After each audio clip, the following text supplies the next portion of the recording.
and he is in a state known as must. And must bulls can sometimes be a little temperamental.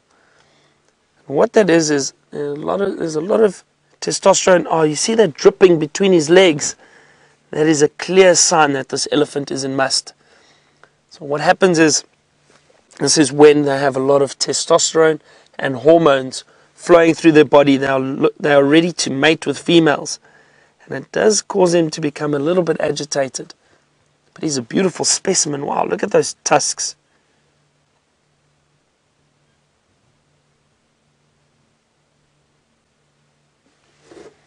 What a nice surprise. I love seeing these big elephant bulls. Let's try and move a little bit forward. I'm trying to see if I can smell him. Yes, definitely. The wind has just changed and I can smell him. Very pungent smell.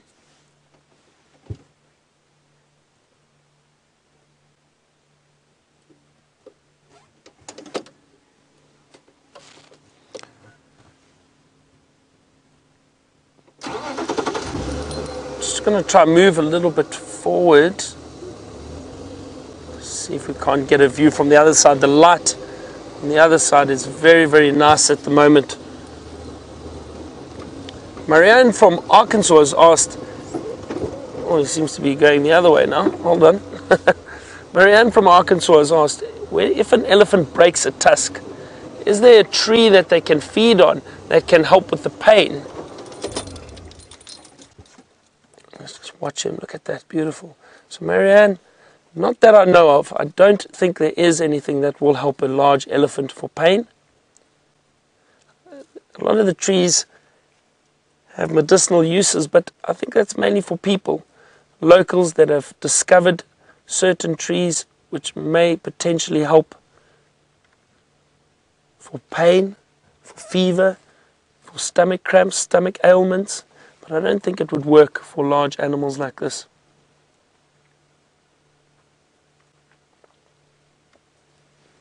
Beautiful, look at that. Look at the afternoon sunlight on him. Wonderful. That's really, really great. Isn't that wonderful? Nice surprise. Beautiful big elephant bull in must, but luckily he wasn't too fazed by us. He just kept his distance and off he's gone, moved into the thicket. And with a situation like that, there's no reason to try and follow him now. We know he's in must. We know they can become a bit temperamental. We had a wonderful view of him. Rather leave him, keep him relaxed, keep him happy, and he's moved on. So Marianne, getting back to your question, one of the trees out here known as the knob thorn, it's an acacia tree, an Acacia nigrescens. Now the knob thorn gets these little knobs which form on the bark and the stem, on the trunk of these trees. One of the theories and one of the local beliefs is that if you cut off one of these little bumps or knobs of the knob thorn and you chew on it, it can help for toothache. But again, that's for us, and it's a local medicine. It's not necessarily proven that it does work, and I don't think it would help a large elephant. So I don't think there is anything that would really help them with the toothache.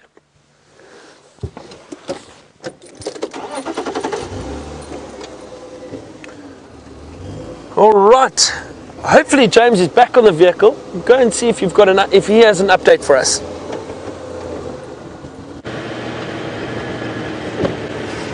Indeed, back on the vehicle, no update. So, we did a long walk along the drainage line here.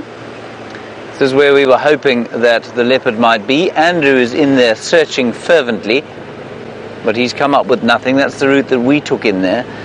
And just to give you a picture, or you can actually quite a nice view from here.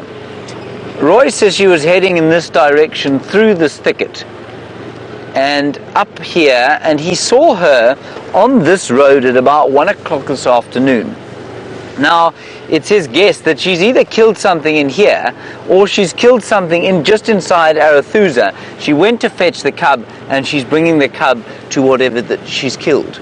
So, with people circling all over the place, people having a look around to see, but unfortunately at this stage, niggies. And it is so easy for these leopards to hide. and especially because Shadow does not put her kills inside trees. And VM keeps spotting leopard tracks because she's been up and down this road.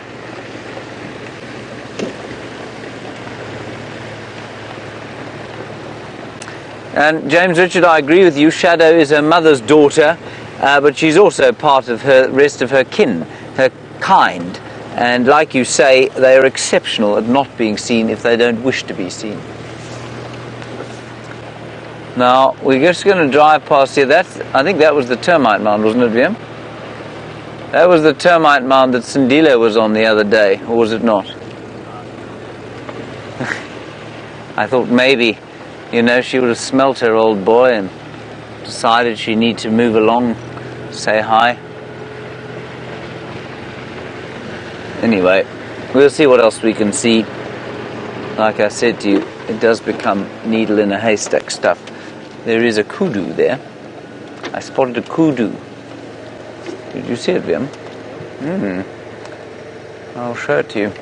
There it is. There are a number of kudu in there. Just there, hiding like the leopard. You see them? There they are. It's a brilliant sighting, isn't it? The best yet. One ear and an eye and a mouth. Yes. And we're going to do this sort of thing for a little while and drive around this block. We'll stop at everything that we can stop at. Let's just see if the leopard don't pop out. Of course, we will keep checking behind us in case she pops out there as well. But I wonder if she hasn't got something delicious in here for her to eat. Oh, Michael, you're courting all sorts of controversy here. You say, is it true that Shadow's father is also Karula's father, and therefore is inbreeding a problem? I think there's some debate over that, but certainly the consensus seems to be that indeed, I'm going to be stabbed in the eye, that Shadow's father is indeed Karula's father, which in turn means that Shadow and Karula are both mother and daughter and sisters. Now, while that in the human population would be an utterly detestable set of circumstances, it's not in the cats. It really doesn't make a huge difference. They can apparently inbreed for up to... sorry, I'm being savaged by flies here. They can inbreed for up to 6 generations without it being too effective to the gene pool. That was it was over there. That's where Sindile was, in there on a termite mound. There. You see there, Viam? That was it. That's where Viam found the tapeworm. Well done, Viam. So we watched Sindile being sick on top of that mound, and on top of it, Viam insisted after drive on going back to see what was in there, and there was a huge tapeworm in his vomit, sort of that long. Now, as far as I was aware, you couldn't get rid of a tapeworm like that, but clearly I was wrong. Where he got the tapeworm is a matter of some interest, I think. We should have kept it for the tent. Yes. Ugh. I've got to tell you, a freshly vomited tapeworm is not something you want to handle. Even if it's not freshly vomited, I imagine a tapeworm is not something you really want to handle at all.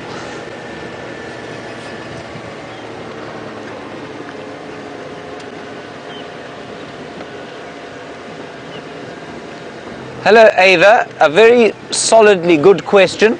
You are a new viewer, and it's lovely to have you with us. Sorry, I'm being inundated by flies, as you can see. You can also see that I missed a few spots with my haircut today. Ava, you want to know if it's dangerous to follow the leopard. Could she turn around and lash out? Ava, she could easily turn around and lash out if we're on foot and she feels threatened.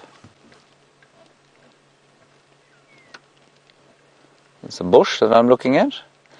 There's a fly in the back of my head, Viam, that if it doesn't die this time round, I will be very upset. I think I got it. Now, no, I didn't get it. It's back again, the other side.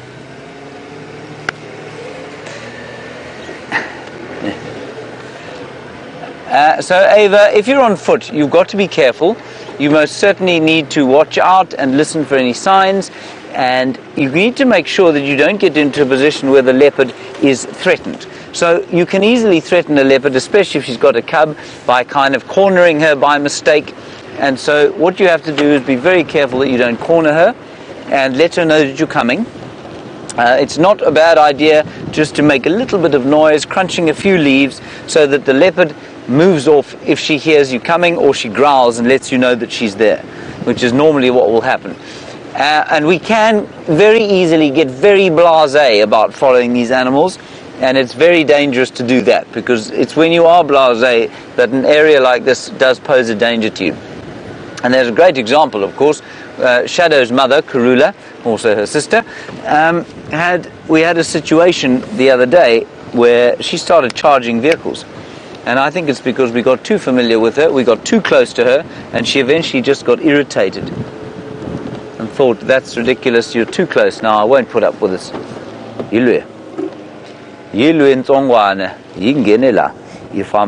She's crossed the road here. See that, Wimpy? There. No, you can't see that side. Let's have a quick look here. You can stay with me, everybody. We, of course, will look around, especially for Ava's benefit. So there are tracks here. Here they go. They're underneath the vehicle here. There's a termite mound, and we know Shadow loves termite mounds. They're underneath the vehicle. Here they go. They're going up here. They cross in there. Right. This is good news. This is good news. Let's just see. I'm just going to quickly check that mound with me binoculars. See if she isn't sitting on top there. She is not. There are many leopard-shaped pieces of that mound. All right, let me just call this in quickly.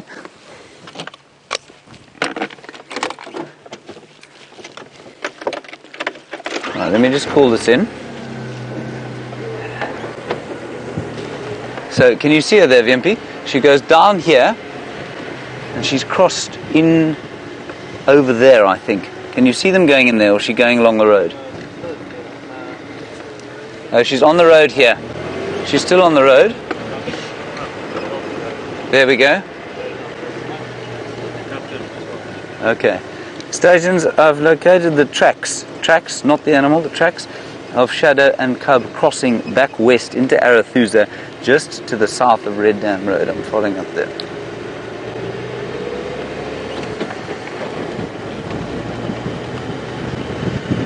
Right, so let's go down here and see if she crosses this road.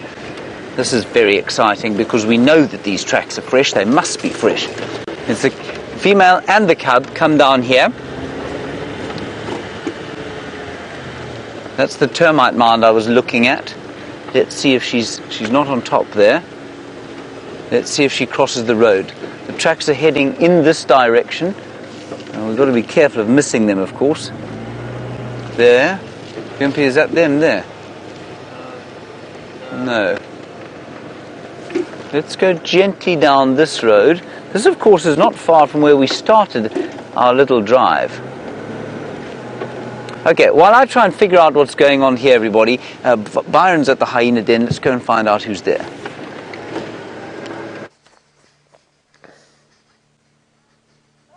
We have got a female lying at the den. Have a look at this beautiful female hyena. No sign of the cubs just yet, but maybe we are lucky and we get them coming out a little bit later. We've still got a bit of sunlight, so it is still nice and warm. There might still be a bit of activity before they fall asleep. But she is very relaxed at the moment. It sounds like James is having an afternoon like the morning I had. Tracks everywhere, but we just couldn't find a leopard or a lion. Oh, beautiful, look at that.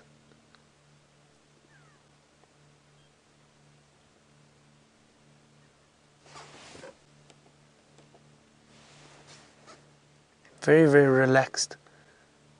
And with a big adult hyena like that, those cubs are completely safe in the den. I just heard something move off in the distance. Can't see anything. It's very thick where we are now. Let's just sit and listen for a little bit.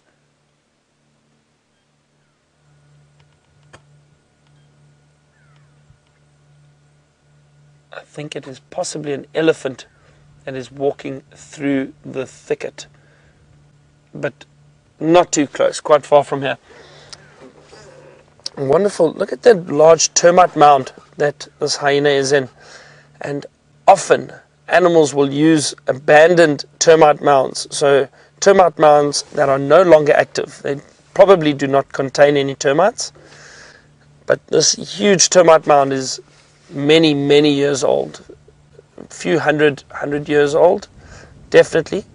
And what happens is these termite mounds create a great place for animals to den or use as shelter. You see, what happens is there's a network of tunnels. Oh, look at that yawn. Oh, do you see those teeth? Those powerful, powerful jaws and sharp teeth. It looks like she's smiling at us. So, as I was saying with the termite mound, the termites create a network of chimneys and tunnels throughout the mound. So what happens is you get animals like warthog perhaps, honey badgers, porcupines, aardvark. All of those animals would come and start digging, and they would use a termite mound as a den or as shelter. Often what happens is once those animals move out, you get other animals coming in, like hyena, wild dog. They will also use it as a den site. So a lot of animals benefit from these large termite mounds. They'll use them as homes, as the hyenas have used in this situation. They've got a beautiful den site here with a number of entrances. I've seen the one where that female is lying now. There's another one off to the left over there. And I'm almost certain I saw one or two on the other side. So there will be a few entrances, not necessarily leading to one chamber. In the center, ooh, there's a grey go-away bird screaming above us. And I'm just having a look around. Why is he so upset?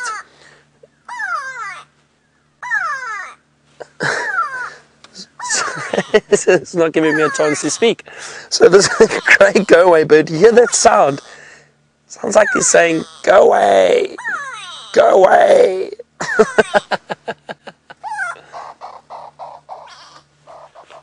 Not very happy at all. And they do alarm call if they see predators.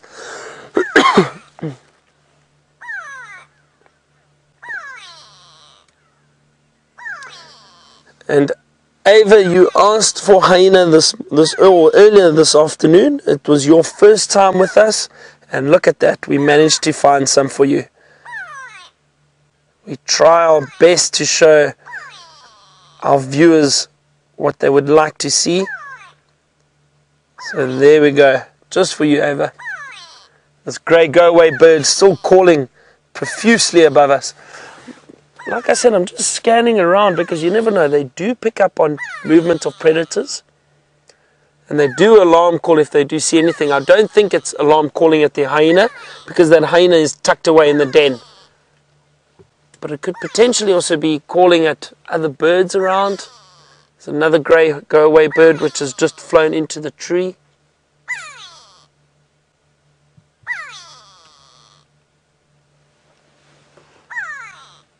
I'm just scanning very carefully here.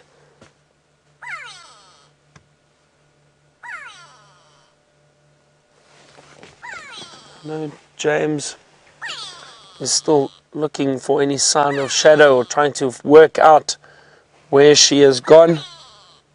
I I think we are a little bit too far for her, or too far from that area for her to pop up around here. But you never know, and there could also be, I'm not saying there is definitely a predator in the area, but often these birds, they do get it right. They do alarm call if there's any threat or any danger, but it's unlikely that a leopard would wander through, especially if there is a hyena den. The reason for that is they can definitely smell them. And leopards don't like bumping into other predators, so they'd probably try and avoid this area. Wonderful sound.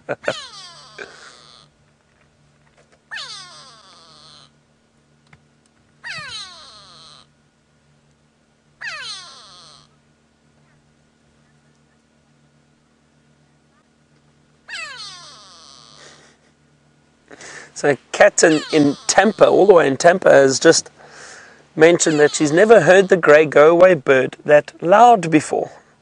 You know, it really is an incredible sound. It's very loud. And you can kind of understand where that name, grey go-away bird, comes from. As I was trying to mimic earlier, it sounds like he's saying, go away, go away. I think you you do need a bit of an imagination. Even hyena's smiling at me.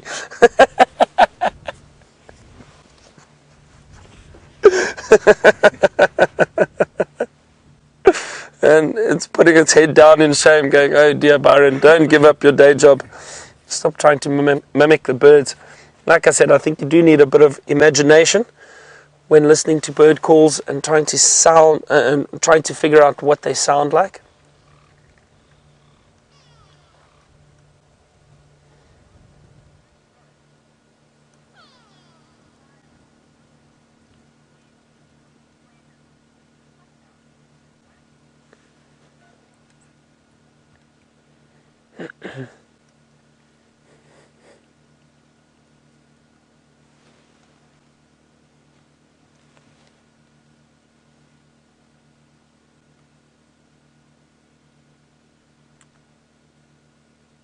So peaceful now that the grey go-away bird's flown off, but this warm afternoon sunlight, it's still very warm, the temperature's great, it's perfect.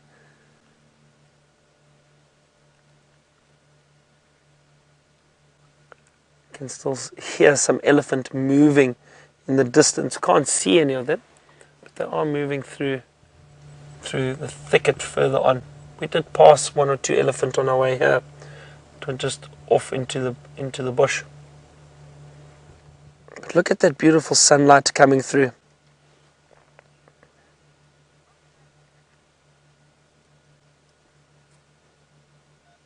So Ellie, a new viewer, has just asked, what kind of hyena is this? So this is a spotted hyena, Ellie, and it is the only hyena which we have in this area, in this part of South Africa. And I will show you images of the other hyena. Let me just find them quickly for you. I'll show you exactly the different species of hyena which we have.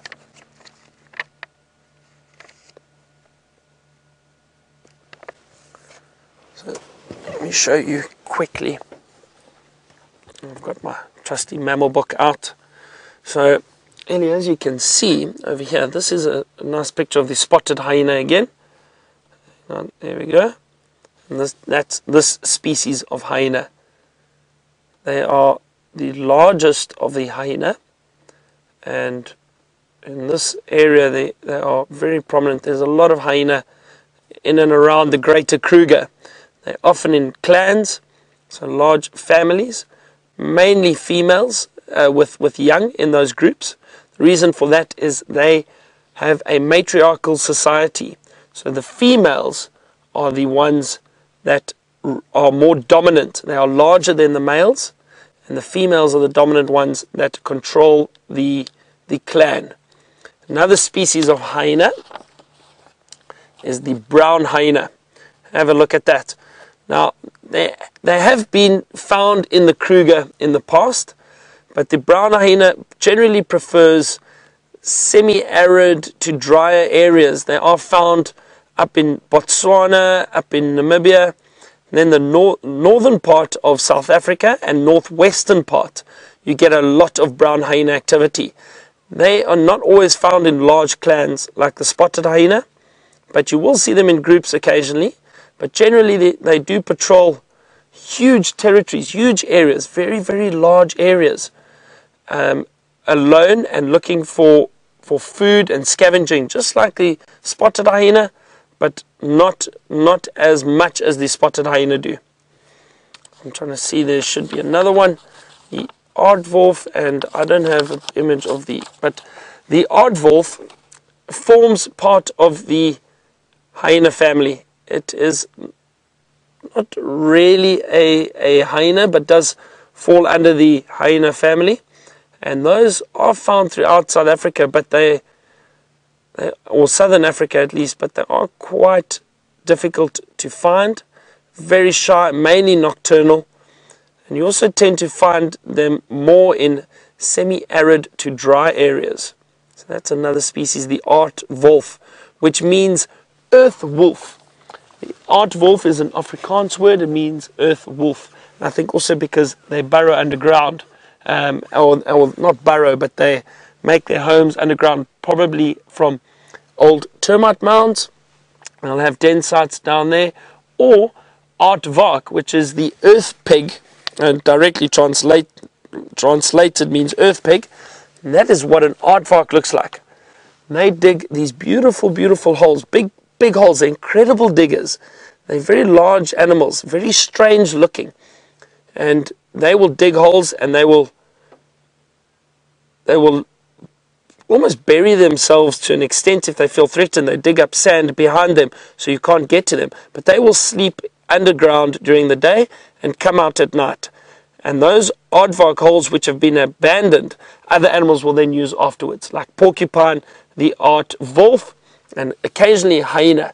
So in a situation like this with this big termite mound, you may have had an aardvark dig up this, or dig an entrance to the termite mound to potentially get to the termites which are inside. And when they eventually moved off, after a while, you get other animals moving in and using it as a home.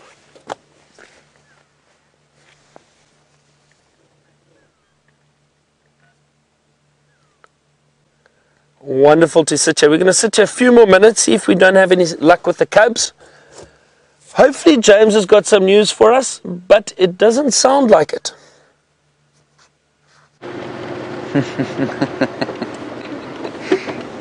Oh, it doesn't sound like it, but I'm going to turn this radio off, hang on. Alright, so the state of play is as follows, everyone. Just over there, I know it's not a very wilderness scene, but there's a transformer, and you saw us there where we crossed into Arathusa to see if we could find the tracks. I can now see tracks of shadow coming down the road here, right next to us, with the cub. Yeah, cub tracks are here as well. These are not fresh. Those ones are fresh. Now, we didn't pick them up. What we did was we drove a road here called Parallel Road all the way up here and see if they crossed. They didn't cross. I don't think. I could have missed them, but I don't think I did. And so it's all rather confusing as to exactly what's going on. No, the cub's not here. This is just her. But those are old. Now, Andrew's just up ahead there, and he's had the same idea of me as I do. Maybe they're in between here and Parallel Road. So let's just have a quick talk to him, and we might be very lucky. Mandrani.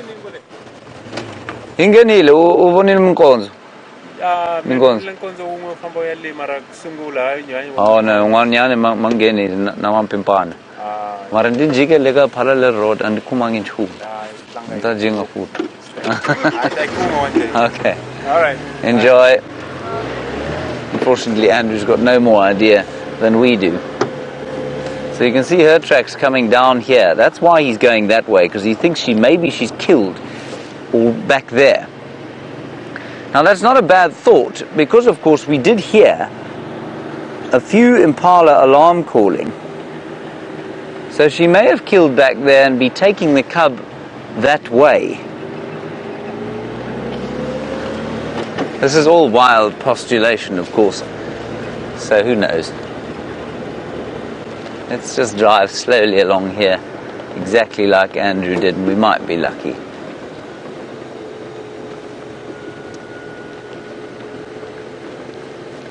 Now, you need to remember termites, and especially in this area, termites feed on dead plant material, dead and decaying plant material. So they feed on the trees and the grass and so on. That's what termites feed on. They use a lot of the sand and to build their termite mound, but what they also use is their saliva and water, which they will get from the ground, the water table below. They excavate the sand, they mix it with their feces and saliva and a little bit of the water, and they mix it together, and it forms this almost cement-like substance which they build up, and over many years it becomes harder and harder and becomes very, very hard. When it is still very new, it is quite soft and you can break it a little bit easily. But why I'm saying they feed on all that plant material is, look at all these trees growing out of the termite mound. So those trees would have grown after the termites had moved out. It is unlikely that those trees would have grown while the termites were still in there, because they feed on all that plant material. So in saying that, if you have a look at how big these trees are around the termite mound, they're quite old. So I'm guessing that a termite mound like that is probably 150, 200 years old, maybe, somewhere around there to get that size, but probably older. And like I said, it's very difficult. I'm not too sure how we can gauge the age of that termite mound, but I would guess it is very, very old.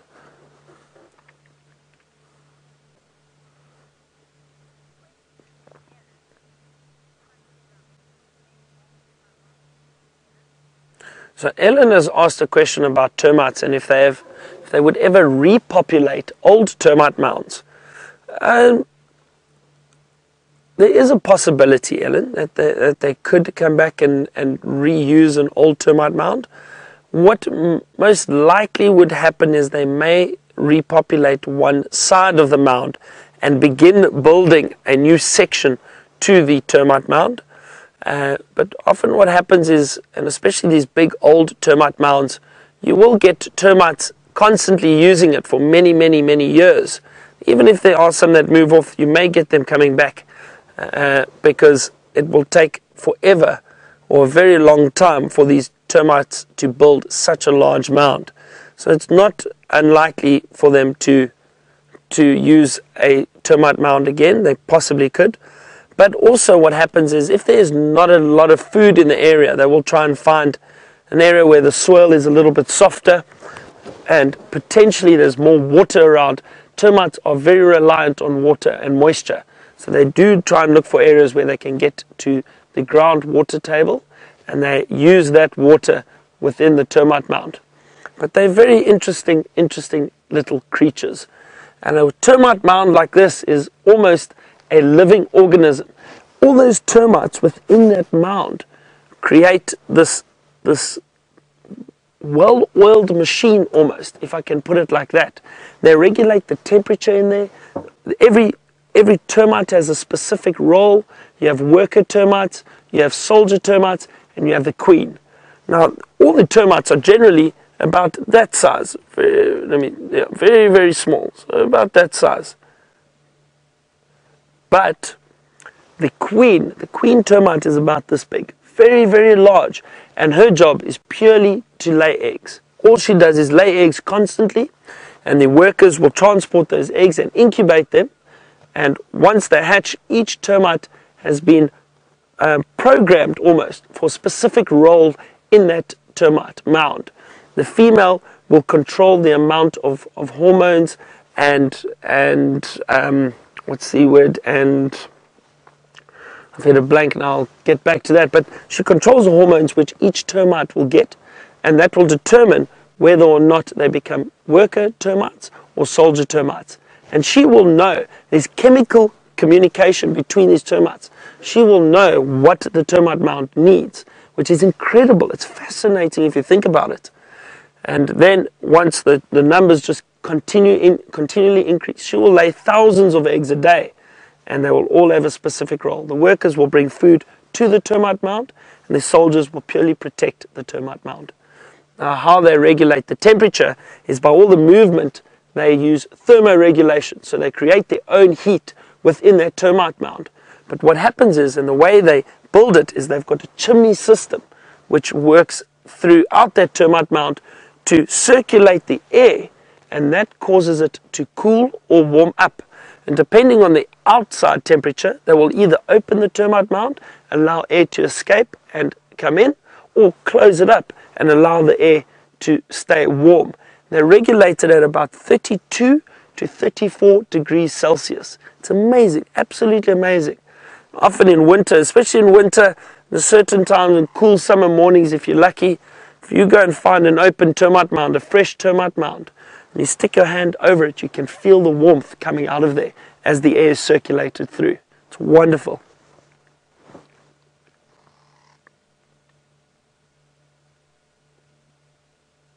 I think our beautiful hyena mother is fast asleep and relaxing. Cross over to James and see what he's up to.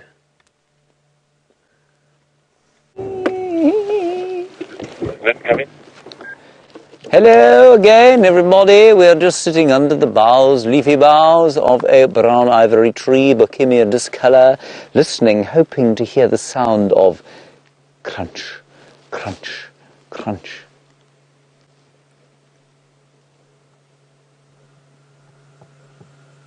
But there is no such sound.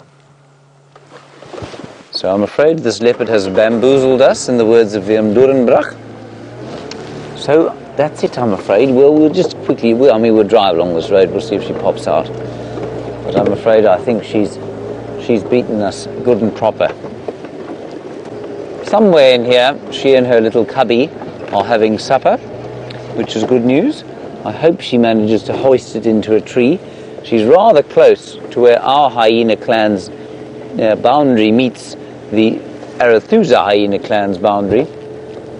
And that's not really good for a leopardess that doesn't take to lifting her kills into trees very well. Anyway, I don't believe that the youngsters were at the termite mound, the hyenas, the little hyenas, so I'm sorry about that. I think they're probably still just a little bit young to be spending a lot of time outside. Also, I've been fascinated there because she's been on her own for a long time, and I think that most of the rest of the clan are still lurking about inside Simbambili at their little secondary den that they created there a little while back. Now, Viam, I'm warning you in advance. The giraffe was around here. Don't pretend if you don't spot it. Did you lie? You hear that, everybody? He said he saw the tracks of it leaving. He's talking nonsense. It was just in here. It was that same giraffe with that squaff left horn. She did not go to Simbambili. I don't know if you saw much of the western horizon from the hyena den, probably not a lot, but it was a spectacular sunset, I must say. Very beautiful indeed. No. You know what? Shadow could easily be on Simbambili. We are now at the northern boundary of our traversing area, so we're going to head back towards Djuma and see what we can see there. At least the elephants have been around for us most of the day. Right, there it is. We'll try and get you a look at the western horizon because it is quite impressive and it looks a little bit like there's a fire. But I don't know what would be burning unless it's a forestry fire, which it could be. That's way down south of us in the mountains.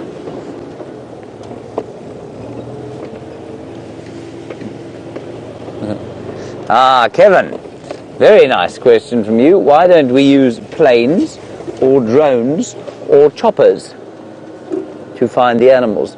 Kevin, we've done it before, and certainly there is the thought that we should be doing it especially for nighttime and we'd put a thermal imaging drone up. We actually did it one night. We did an experiment with a thermal imaging drone, and we had some pretty good results. So certainly that is on the cards. But I mean, it does take a little bit away from the romance of this tracking sort of thing. But yeah, we're definitely going to do it, and we have done it in the past. And we've just yesterday managed to launch our first fixed wing drone. And I mean, I say we, I mean entirely our engineer Connor managed to build and launch a fixed wing drone, and that will be used for probably for tracking and probably for thermal imaging one day, which will be great. So we will certainly do that. You can't get too close though, and you've got to have a fairly substantial camera. Sorry, excuse my not looking at you. I'm just checking if her tracks will come this far north, because they start not far from here. So Kevin, you've got to have a really fancy camera in order to be able to spot anything from a drone, or you've got to be quite low down. But the drones make quite a noise, and so if you're going to fly them very low down, you frighten the animals. But we had an amazing sequence, come to think of it. I remember now. I'm giving up on this leopard, I'm afraid. I don't know where she's gone. She's somewhere in here, but that could mean anything. So let's go back onto Djuma. I nearly indicated there, like Byron. Kevin, we had an amazing sighting with Brent. Went in on foot. He found, I think it was Shadow actually, he found her, he pulled out, and then Jamie went in there, but the leopard was moving.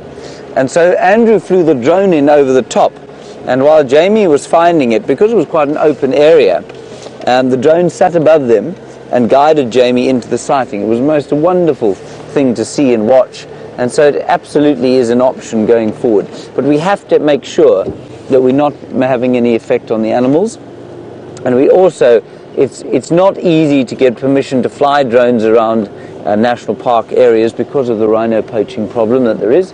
And so, you know, you can't just, not everyone can just throw a drone into the air and fly about the place. So it eventually will happen. Let's go up and look at Sandy Patch and see if there aren't some jackals there. Might want to say hello to us, even though Shadow and her baby did not. Very distressing, isn't it, VM? Yes.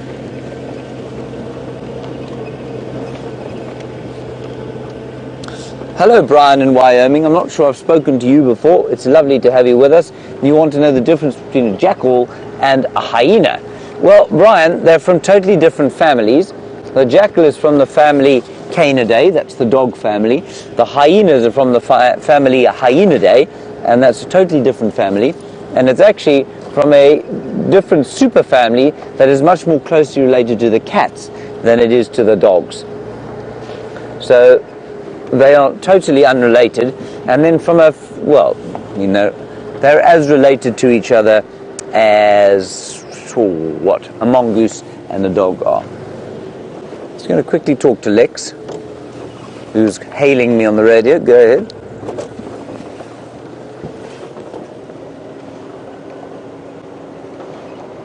Yes.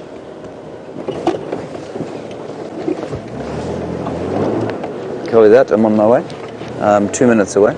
Karula and 2 cubs at WildEarthTV Dam. Here we go. Well done, Lex. That's not bad. We're only about 2 minutes from there, everybody.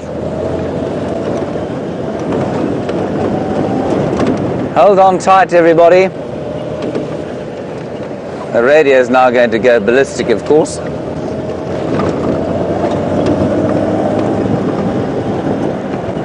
I'm just going to turn this radio down a bit. Now, we're not going to view them with lights on, so I've got to get there really quickly. Sorry, Kirsten, you'll have to say that again.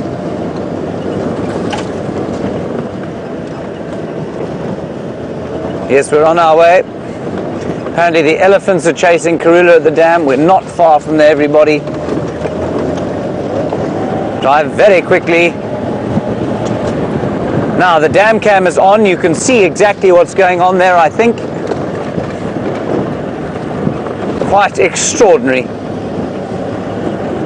We're just trying to get control of it, so if the Zoomy is watching, just go as wide out as possible. Well done, Zoomy, well done. So you're watching there, we'll be there hopefully in the next minute. This is so exciting. And just to reiterate, we won't be putting a light on her, so we do need to get there as soon as possible to use as much of the natural light as we can. And you can see the one cub in the bush apparently. It's unbelievable stuff. Hold on, VMP.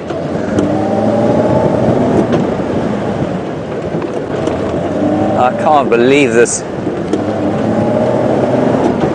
Kirsten, what's happening there?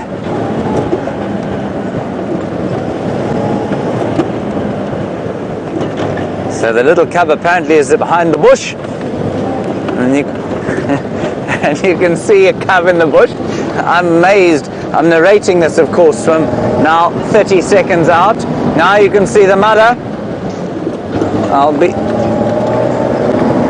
Oh, they're running across the dam. Well done, Zoomy. You're doing a sterling job of bringing this to us.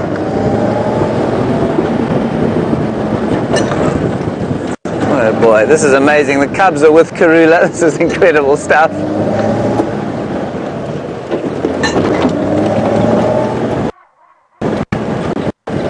Right. Here. See the elephants. I can see a waterbuck. You can see the elephants. This is unbelievable stuff. Now, Kirsten, where did the leopard go? Can you see it? What? This is too wonderful.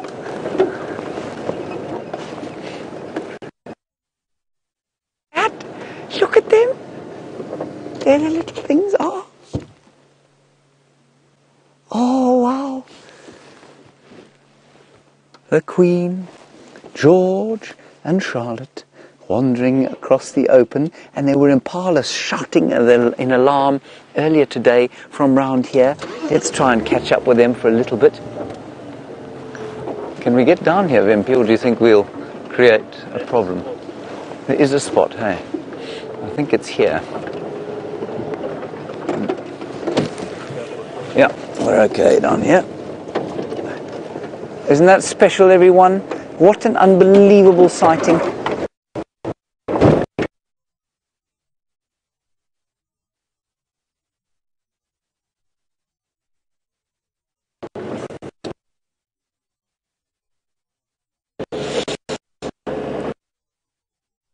Bit below the tower, there she is. We're going to just keep our distance. I wonder if she see what we. There they go. They're just jogging through the drainage line there.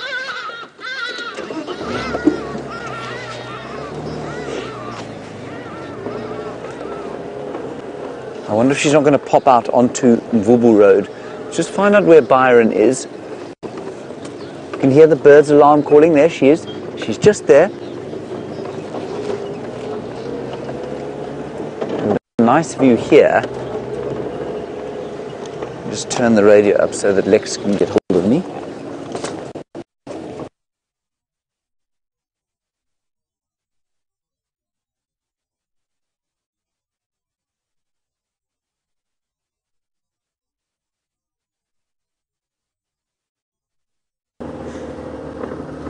How exciting is that? You got to see Karula and her cubs. I'm sure we'll be back with James shortly, but just like I said, it's too soon to panic, and I thought he'd get lucky, and he did.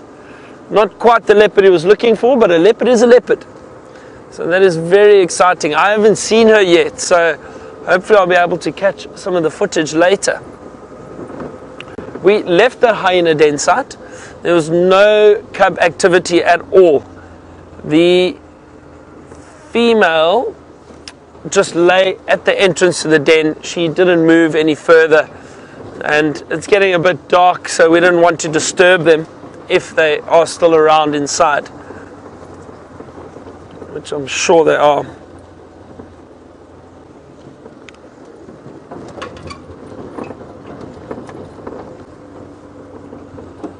We passed some elephant, but that was while you were watching the were watching Karula and her cubs. They just moved off into the thicket.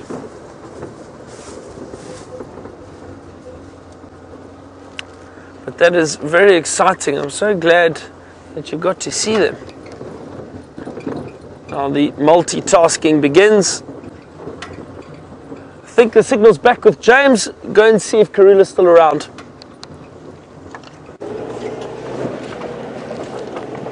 They're still here, everybody. There they go. Lex, they've just crossed Mvubu going northeast into the block. She's got a kill in here, everybody. I'm sure she has. Look. Sorry, I have to keep my distance, I'm afraid, everyone.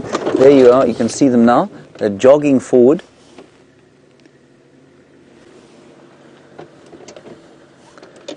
I just have to keep my distance because we don't want to make a big crushing noise.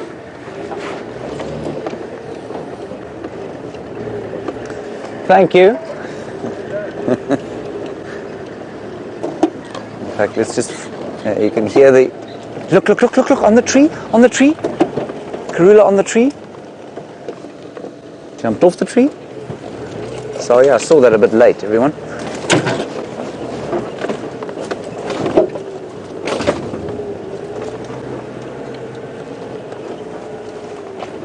That was wonderful. I wonder why she leapt up there. Even as a granny, she's very playful.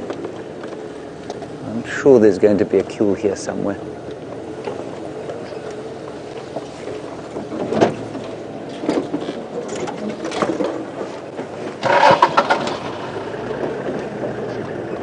So I can hear the alarm calling Franklin's. See, we don't want to make too much noise through here. I'm just going to crush this one, everybody. Hold on. There we go. But at least we've seen them. They're safe, they're happy. And with any luck, we'll find her on a kill in here. There they are in front of us. I think. No, it's not. Saw something. I can see her. She's in here somewhere. There's a little... There they are. Right there.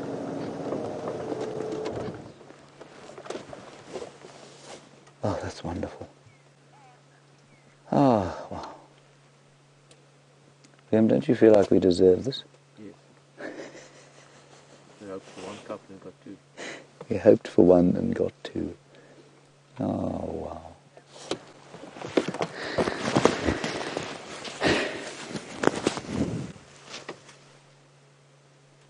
Is that George or Charlotte? Let's look. The eyes, everybody, is how you tell. Georgie boy's got light eyes. Charlotte dark, that is George. Hello, Georgie. Nice to see you, fellow. This is just wonderful. My life is complete. I've got to tell you, it is unbelievable how I feel after a sighting like this. I wonder if she doesn't have a kill in here, under these thickets, perhaps.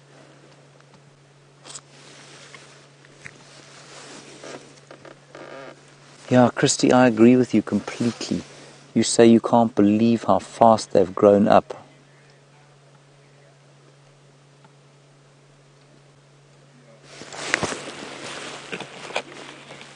I agree completely. I'm astounded by how fast they've grown up.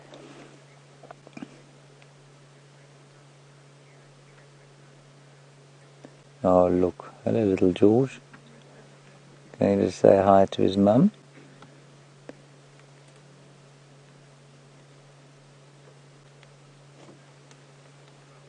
Oh, wow.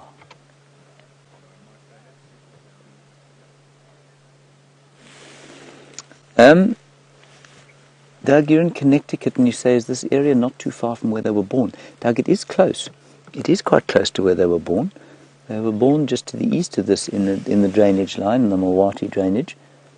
Probably about, I don't know, about half a mile maybe. So not far as the crow flies. It feels quite far though when you drive around on the road. But it isn't too far. Can you see the cubs, Wimpy? Yeah. I'm going to I wonder if there isn't kill in the bush here. Let's just sneak a little bit forward and look under the bush here and see if there isn't something here that the clever queen has left for her little ones to sup upon.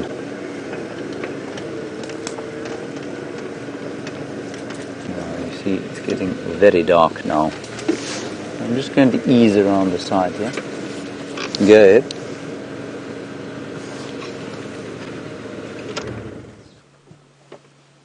Yeah, Lex can see the kill.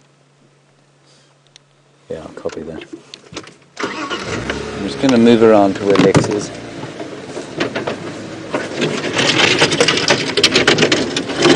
And you can see, can you believe that those elephants took offense at a little leopard like this with her little cubs? And it amazes me how amazingly upset elephants get by predators. This is very noisy. I think we may have picked up a fairly large tree.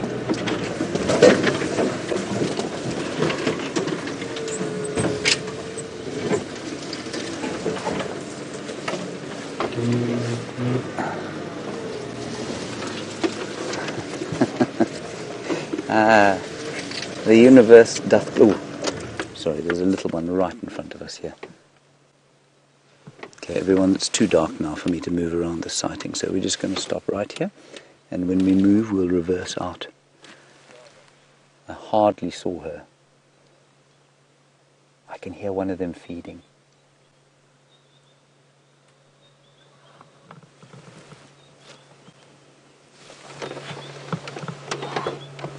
Wimpy, it's just the one there, hey? You want to see? Okay, I'm going to ease forward just because we have to get out of here. And then we will come back into this area tomorrow morning, everyone.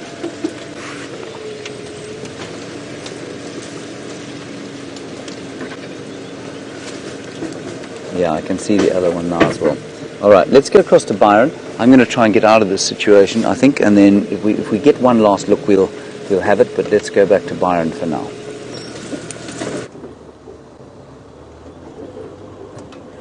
Great, so you got to see Karula and her cubs. That's fantastic. I'm really happy to hear that. James was moving out of that area now, and we've got to remember they're still young cubs. We've got to be very sensitive around them. With the vehicles moving around and having the spotlights on, you can often disturb them quite a bit and maybe attract animals like hyenas, which we don't want. So we do still need to be very sensitive with those animals, but so wonderful that you were able to see them.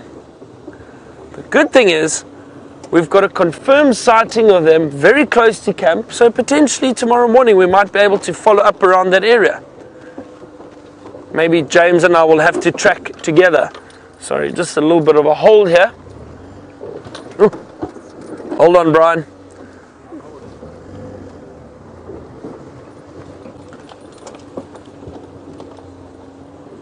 Trying to see if I can't spot any owls around.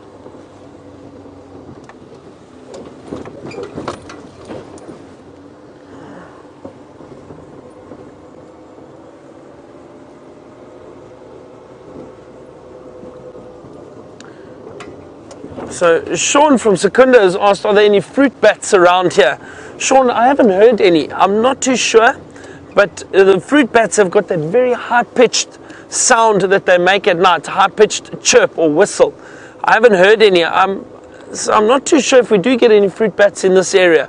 We do get epauletted bats around and other species, but no fruit bats. I think they prefer warmer areas where there are a lot of insects, so high rainfall. You tend to get a lot of fruit bats. So down at the coast, Cape Town, down along the western or the eastern coast, Durban, KwaZulu-Natal, you get a lot of fruit bats down there. They prefer that type of climate.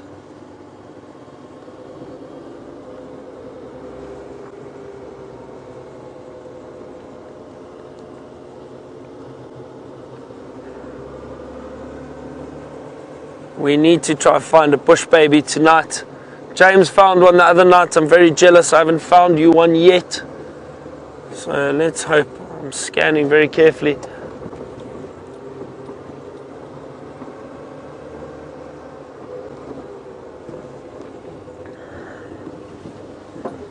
Beautiful evening. It's not too cold. We were worried. We thought the temperature was going to drop quite a bit because of that wind we had earlier, but it seems very pleasant. Also not driving too fast. We're just really calmly driving through the bush and hoping to spot any little movement from nocturnal wildlife. Genet or a civet, owls, bush babies, maybe a, oh hang on, do I see something through there? No.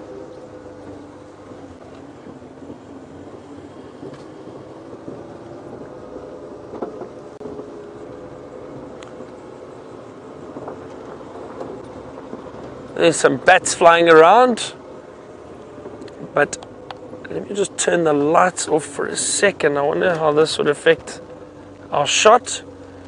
But look at that silhouette and the color in the sky at the moment. Oh. Another tough day in Africa. Makes it so worth it. Look at that, just amazing.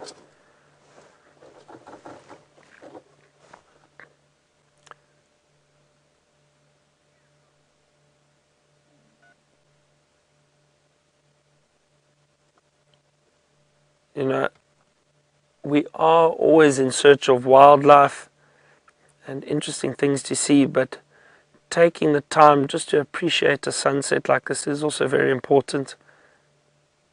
It's soothing, I think, and I think it's good for the soul. You know, they say Africa has a heartbeat, and I think for a lot of foreigners that travel out here, when they experience it, and they get this feeling when they arrive in Africa. And I think it sticks with you forever. I know it's definitely the case for me. It's in my blood. There are the bats. See a bat flying through the screen.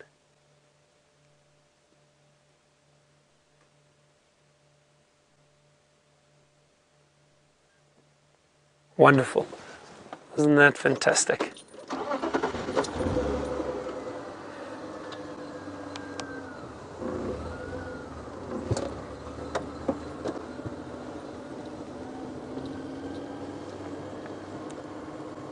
So Jen from San Diego has asked a question about the bush babies. She would like to know, why do the bush baby eyes glow so red in the torchlight? So Gwen, one of the reasons is the number of, and from my understanding, the number of rods and cones in a lot of these animals depend on how good their eyes, depends on how, or determines rather, how good their eyesight is in the evenings.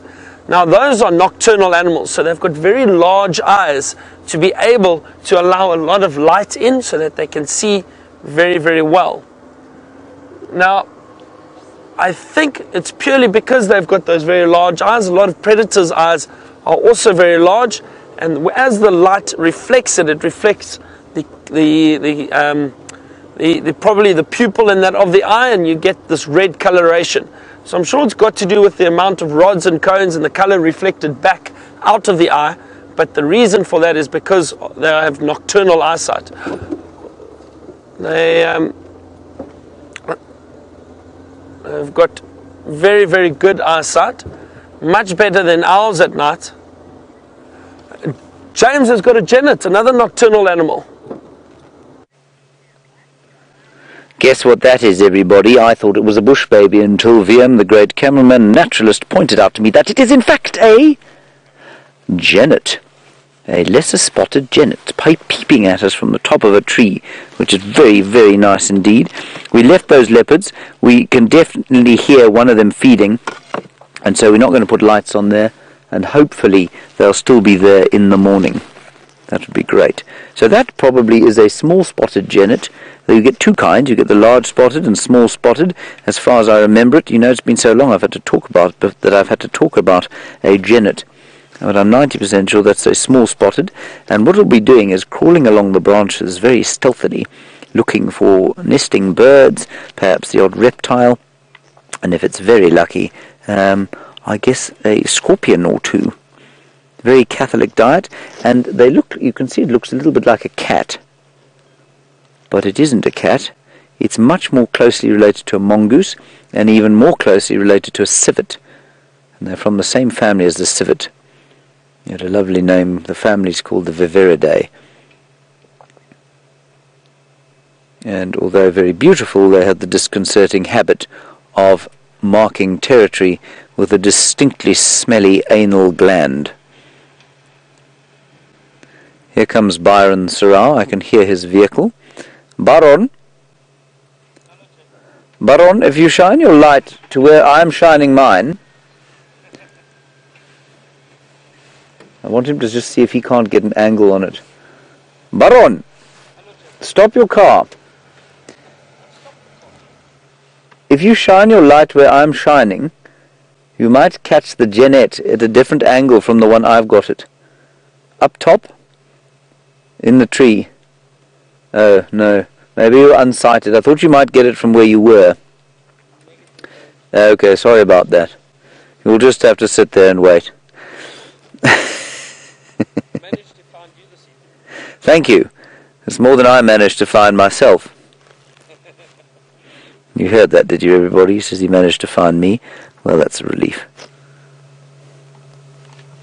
So let's just see if it comes out. I know this isn't a great shot. In fact, the camera that Byron's got would probably be much better for this sighting. Yeah, Byron, just there. That's, yeah, up above where you're shining the light there. Yeah, you're on it. Just look around there. Your camera will be better than ours. Apparently the camera's on me. Thank you for that.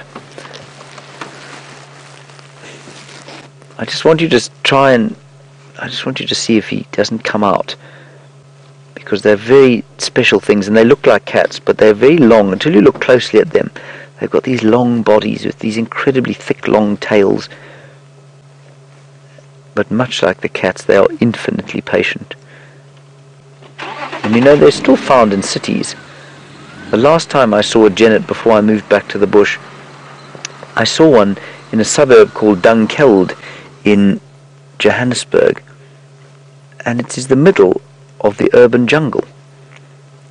Lots of trees around there, but you find these lesser spotted genets. They're highly variable and highly adaptable, able to live just about anywhere.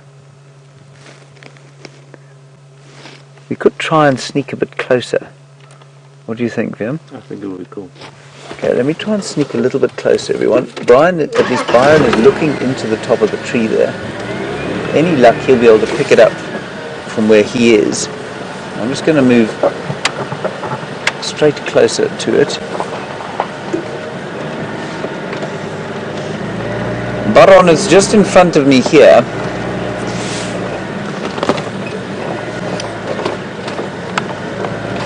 Still see it there, VMP? I think that's the best we're going to do, everyone. It's cool, eh? There, now you can see the detail on its face. You can see it's cat-like until you look very, very closely. Baron, if you ease down here with that camera, you might get a better view. If you just sort of park right next to us. Let's get Byron in here with that other camera. And just, you might, because it looks so cat-like until you get up close. And then you can see it is not quite there. Oh, that's wonderful. You got it there. You can see where that little fork is where I'm shining. The fork in the tree where I'm shining.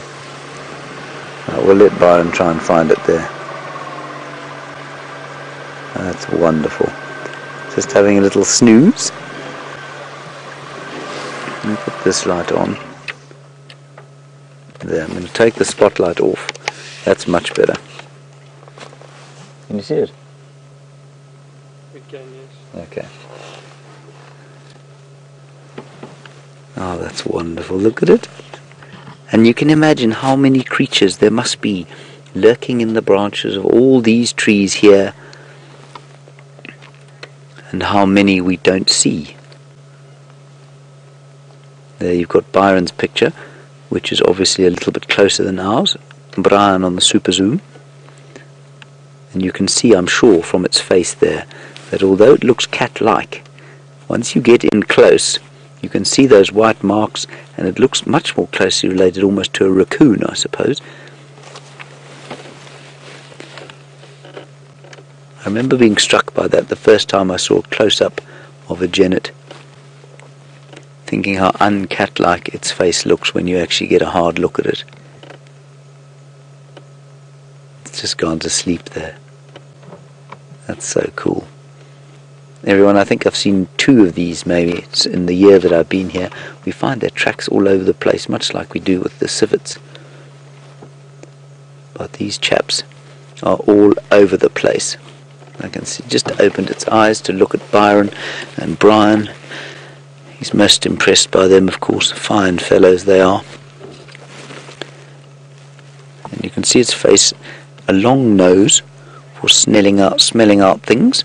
Now you can see our picture, and you can see it's very carefully just stuck itself into the fork of those 2 little trees, or the 1 tree, 2 branches. Very sleepy. And it can hear somebody's having a drink not too far from here. I think they're on safari, and you can see the ears twitching, listening to the voices in the night, knowing that almost certainly they won't be able to spot it up here. Right, let's head across to Byron and get his impression on the state of affairs here. Byron, over to you. Thank you, James. Well spotted. I'm very impressed. And how beautiful is that, just to see that little genet hiding and resting in that tree. Look at those ears working. Very, very incredibly sensitive hearing. They can hear insects moving through the grass when they are looking for food.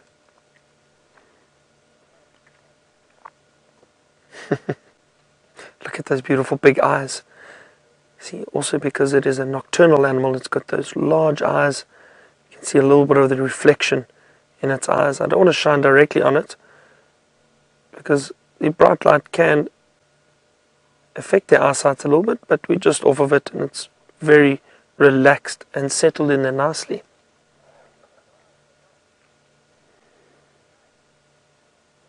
This is wonderful. Beautiful, beautiful little animal.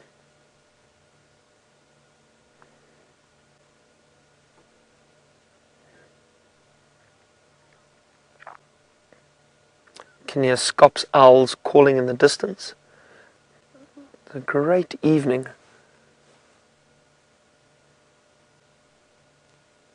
That sunset was incredible.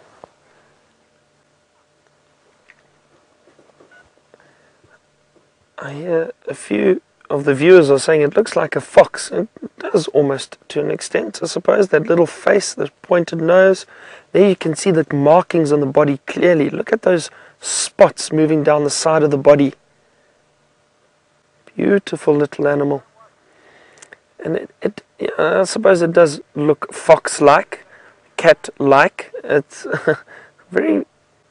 got a few characteristics of those animals.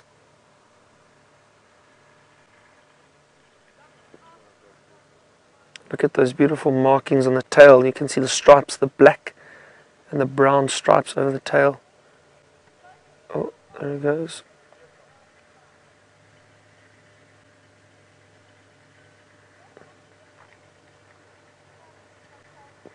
And they are nocturnal, so we possibly, or James possibly, found this just before it began to wake up. I'm not too sure if it was moving. James, was it moving? It was mobile. So possibly just resting a little bit, and then we'll slowly start moving around a lot more and scavenging for food. Not scavenging, foraging for food rather.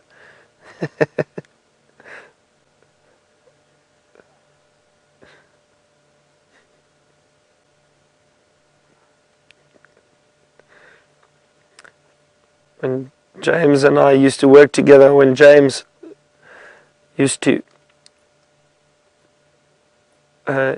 train me. Look at that, oh, stretching there.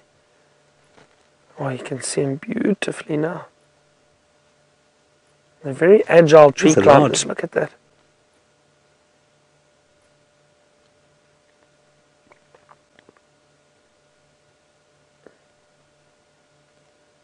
Just losing a little bit in the thicket.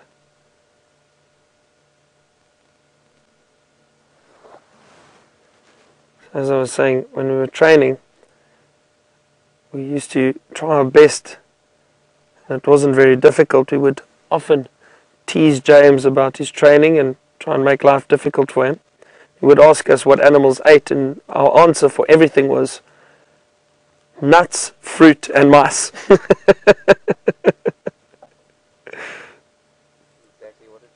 And that's exactly what a genet eats, yes.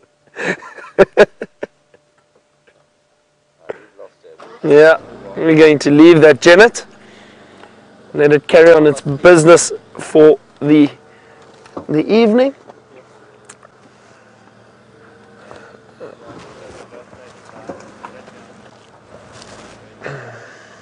So how's that for teamwork? James found it, we got to see it too. That's really wonderful. Thank you, James. Drive safely, stick to the roads.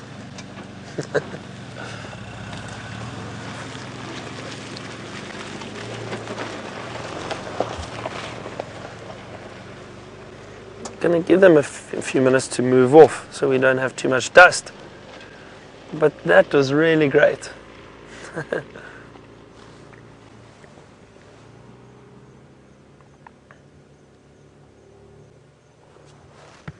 It's so peaceful at the moment. It's very, very quiet. Just going to stick the lights on there a little bit. But very, very quiet, beautiful evening. Great to see a little genet. I'm glad you got to see a glimpse of the leopard and her cubs. I really enjoyed this afternoon. I hope you did too. And had some interesting questions from all of you. Thank you very much for joining us. Thank you for your questions. Thank you. I mentioned it this morning. Thank you to the ladies in my head. That's the FC. So Kirst and Lou, thank you very much. And thank you to Brian and the Thumb for the company and the wonderful afternoon. And there's the Thumb saying goodbye. Have a wonderful evening, everybody. And join us tomorrow morning again. I'm going to send you off to James so he may say goodbye and good night. Thank you.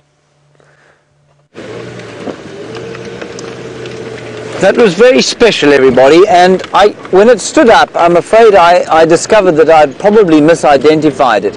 It wasn't a lesser spotted genet. I think it was a large spotted genet, and you can see that it didn't so much have spots as, well, kind of elongated markings with a bit of red in the middle of them. And that, if I'm not mistaken, I haven't seen them for so long.